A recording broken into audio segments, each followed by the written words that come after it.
Hello. There you are.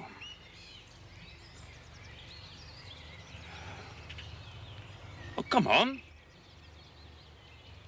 If you please.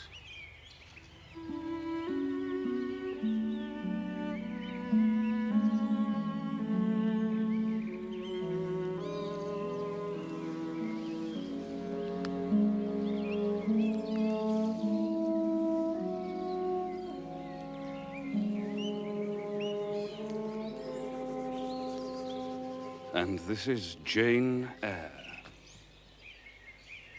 Yes, just one of your tricks to come on foot. What the devil have you been doing this last month? I've been with my aunt, sir, who is dead. True Janian reply. Good angels be my guard, she comes from the abode of the dead. I said you were an elf. I'm no elf, sir. Truant. Absent from me a whole month. And forgetting me quite, I'm sure. I thought you were in London, sir. I suppose you found that out by second sight. But I'm back. I had a letter from Mrs. Fairfax. Stay still. And did she inform you of what I went to do? Oh, yes, sir. To buy a new carriage. And to make arrangements for your wedding to Miss Ingram. Well, you should see the carriage, Jane. And tell me if you don't think it would suit Mrs. Rochester exactly.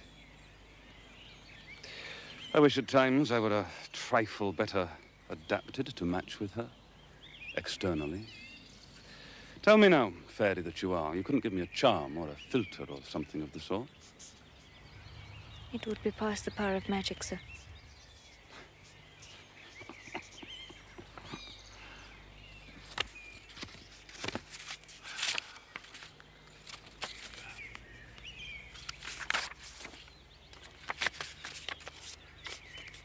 Off with you, then.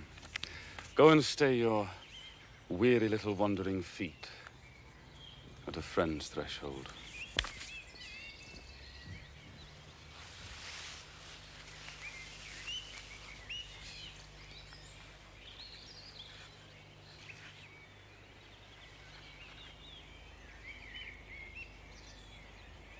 Thank you, Mr. Rochester, for your great kindness to me. I'm strangely glad to be back again. And wherever you are is my home. My only home.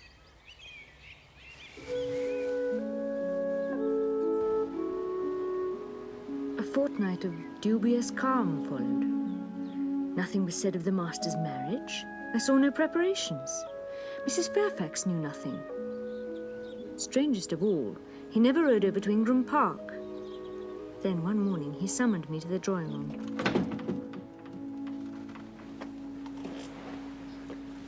Sit down. Now, Jane, Thornfield is a pleasant place, is it not? Yes, sir. And you must have become, in some degree, attached to the house? I am indeed, sir. And to that foolish little child, Adele. Even to simple Dame Fairfax. I have an affection for them both, sir. And would be sorry to part with them? Yes, sir. Pity. It's always the way.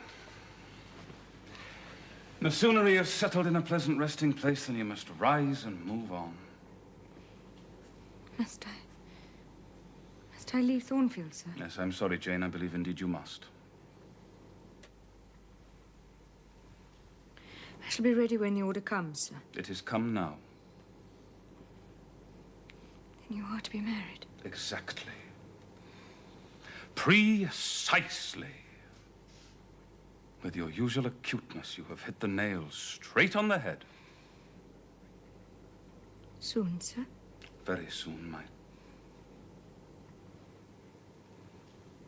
Miss Eyre. And you'll remember, the first time I intimated that I intended to take Miss Ingram to my bosom, you said, with that discretion I admire in you, that you and little Adele had better trot forthwith. I shall seek another situation immediately, sir. In a month, I hope to be a bridegroom. In the interim, I will myself look out for employment for you. I'm sorry to put you to any kind of trouble. No need to apologize. You've done your duty well. You have a sort of claim upon me.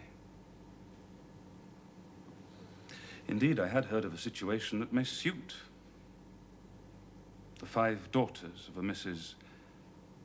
Dionysius O'Gall in Western Ireland. Ireland? Oh, you like Ireland, I think. They're very warm-hearted people there, they say. But it is so far away. From what? Well, from England and from Thornfield. And? From you, sir.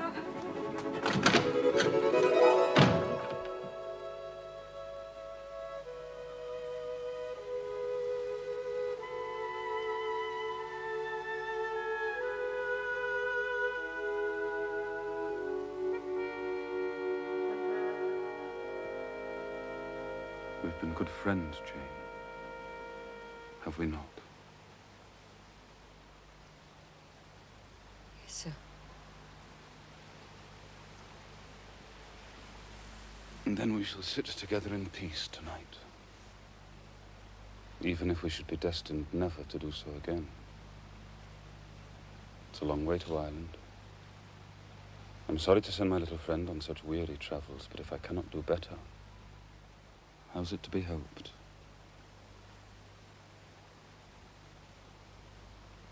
Are you anything akin to me, Jane, do you think?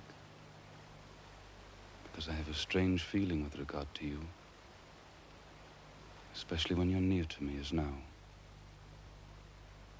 And if that boisterous channel and 200 miles of land come broad between us, I'm afraid some cord of communion will be snapped. Then I shall take to bleeding inwardly. As for you, you'd forget me. That I never should, sir. Do you hear the nightingale singing in the wood? Listen. I wish I'd never been born. I wish I'd never seen Thornfield. No, because you're sorry to leave it? I love Thornfield. I love it because in it I've lived a full and delightful life. I've not been trampled upon. I've talked face to face with what I reverence, with what I delight in. I've known you, Mr. Rochester. It strikes me with terror and with anguish to be torn away from you forever. I see the necessity of departure, and it is like looking on the necessity of death. Now, where do you see the necessity? You have placed it before me. Mr. Ingram, your bride. My bride? What bride? I have no bride. You will have. Yes, I will. Then I must go. No, Jane. You must stay. I swear it. I tell you, I must go. Do you think because I'm poor, obscure, plain and little, I'm soulless and heartless? I have as much soul as you and full as much heart. And if God had blessed me with some beauty and much wealth, I would have made it as hard for you to leave me now as it is for me to leave you.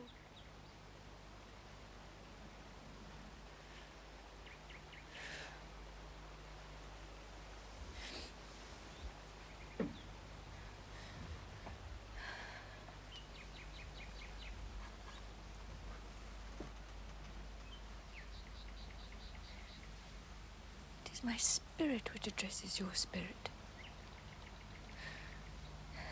Just as though both had passed through the grave and we stood at God's feet equal.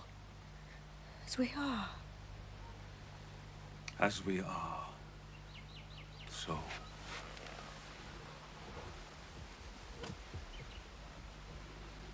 So so, Jane? You are a married man, or as good as married. Married to one inferior to you, whom I do not believe you truly love. I would scorn such a marriage, therefore I am better than you. Let me go. Jane, don't struggle so like a wild, frantic bird. I am no bird. I am a free human being with an independent will, and I shall leave you. It is your will that shall decide your destiny. I offer you my heart, my hand, and a share of all my possessions.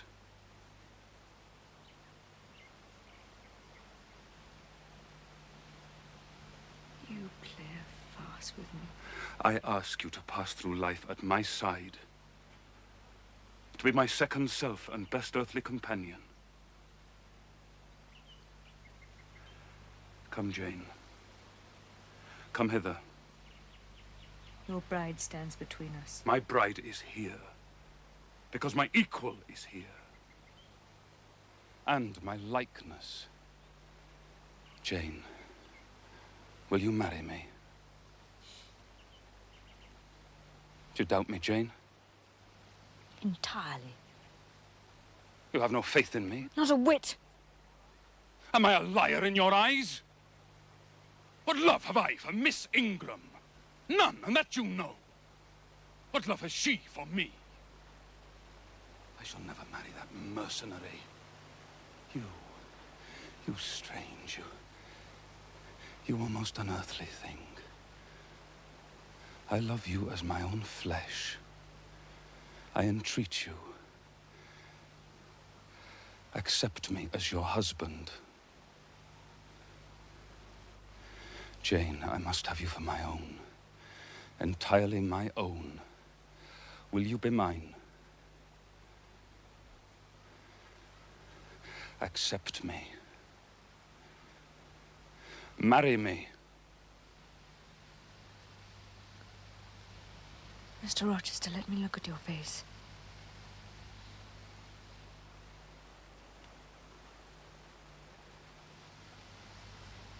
Are you in earnest? You truly love me? Do you sincerely wish me to be your wife? I do. And if an oath is necessary to satisfy, I swear it. Then, sir, I will marry you. Make my happiness. I will make yours.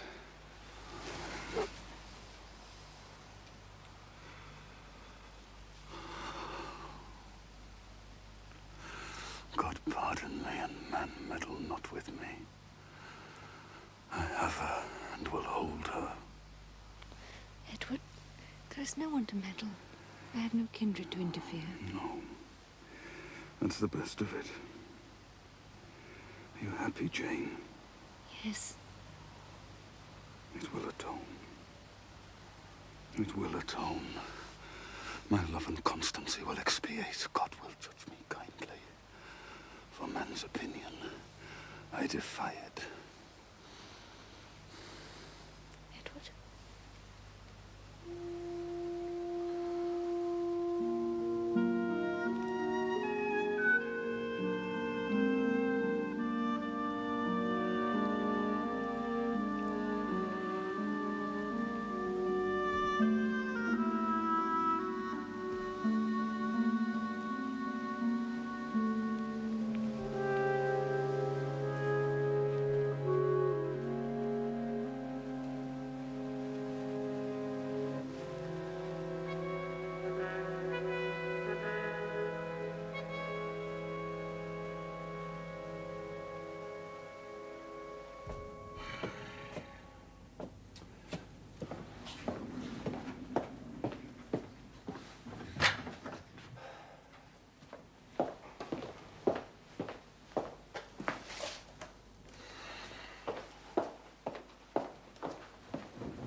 Oh, come and bid me good morning, Jane.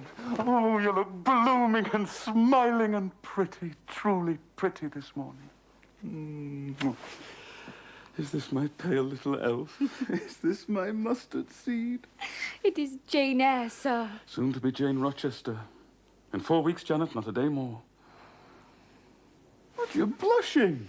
What's that for? Jane Rochester, it seems so strange. Yes, Mrs. Rochester. Edward Fairfax Rochester's girl bride.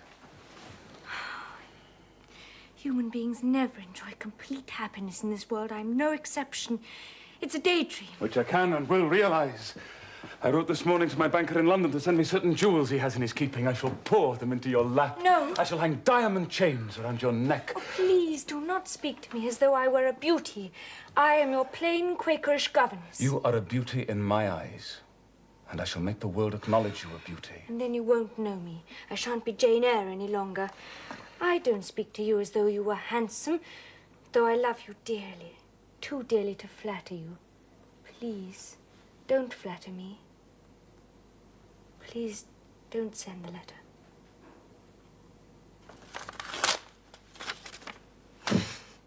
But you must ask me for something else. Very well. My curiosity is much piqued on one matter. What? Curiosity is a dangerous petition, Jane.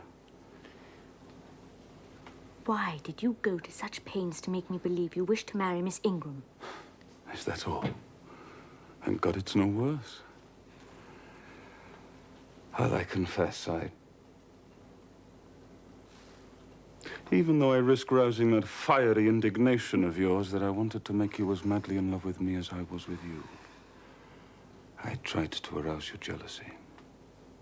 That was a burning shame, sir. Did you not think of Miss Ingram's feelings? Miss Ingram's feelings were no more than pride and greed. She was glad to be rid of me. You have a curious, designing mind, Mr. Rochester. Well, my principles were never trained, Miss Eyre. I am so astonished. I hardly know what to say to you, Miss Eyre. Have you accepted him? Yes. I could never have thought it. He means to marry you? He tells me so. Well, it passes me. Well, no doubt it is true, since you say so. There are 20 years of difference in your ages. He might almost be your father. Oh, no, indeed, Mrs. Fairfax. And no one who saw us together would suspect it for an instant. Mr. Rochester looks as young and is as young as many men at 25. Is it really only for love he is marrying you? Oh, I'm sorry. I do not wish to grieve you. But you are so young and so little acquainted with men. I wish to put you on your guard. Against what, Mrs. Fairfax? In this case, I do fear that there may be something found different to what either you or I expect. Why? Am I a monster? Is it impossible that Mr. Rochester should have a sincere affection for me? No, I dare say he is fond of you. But gentlemen in his station are not accustomed to marry their governesses. There have been times when, for your sake, I have been a little uneasy at his marked preference, and have wished to put you on your guard. But I did not like to suggest the possibility of wrong. Wrong. Mrs. Fairfax, we are marrying. Last night, I cannot tell you what I suffered when I saw you coming in with him at such a late hour. It is enough that all was right. I hope all will be right in the end.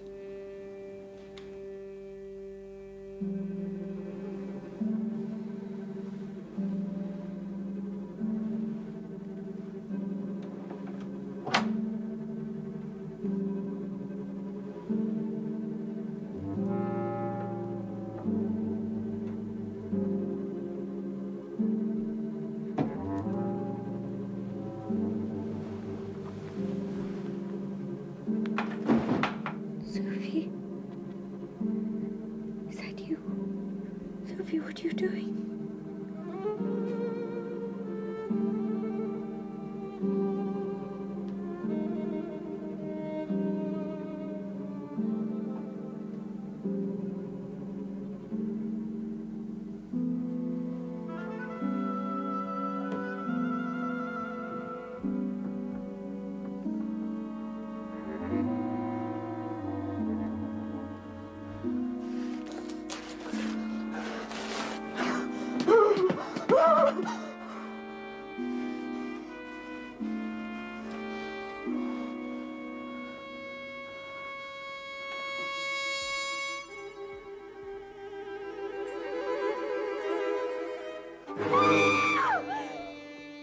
much I can tell you. It was not Grace Poole. It was nothing but a creature of your imagination. Oh, I must be careful of your nerves, my treasure. Sir, the thing was real. And your dreams beforehand, were they real? Now, is the hall a ruin? You had another dream, Jane. And this veil, your special gift to me. Oh, thank God, if anything malignant did come near you last night. It was only the veil that was harmed. Oh, think what might have happened. Oh, but tell me who or what that woman was. Now, Jane, I'll tell you. It was half dream, half reality. Look, clearly a woman entered your room last night. That woman was Grace Poole. You said yourself she's a strange creature. Now, what did she do to me? To Mason? You were between sleeping and waking. You were feverish, almost delirious after that dream, and you saw her in a goblin shape. Horrible features, quite different to her own. You had a nightmare, Jane. But the spiteful tearing of the veil is real, and it is like her. Then why do you I keep... You would ask me yet again why I keep such a woman in my house!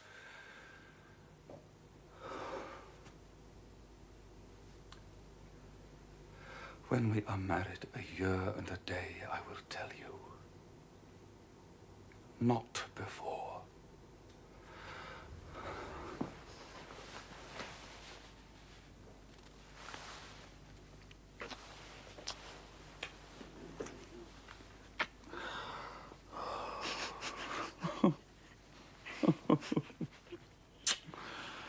Are you satisfied? I'll go and finish my packing.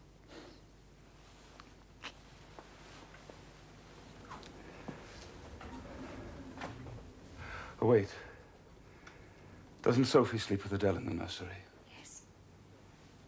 You'd better share it with them tonight, Jane. I will do so gladly. And lock the door on the inside. Sleep well. No nightmares tonight, dearest. Dream of happiness.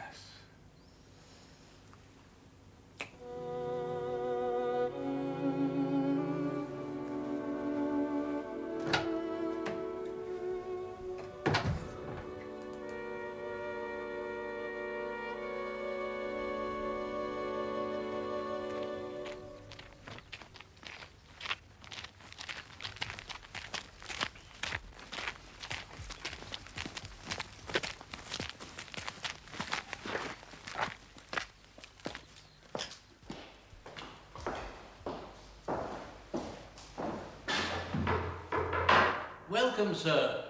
Welcome, madam. Would you kindly come up to the communion rails?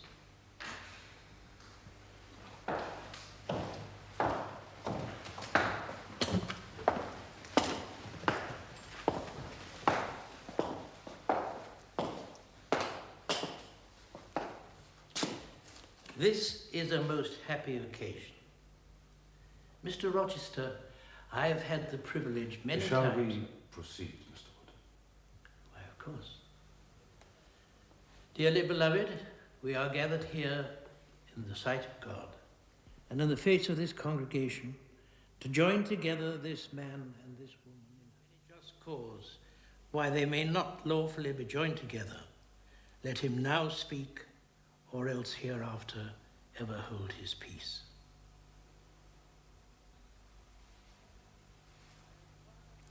I require and charge you both, as he will answer at the dreadful day of judgment, when the secrets of all hearts shall be disclosed, that if either of ye know any impediment why ye may not lawfully be joined together in matrimony, ye do now confess it. For be ye well assured I declare the existence of an impediment.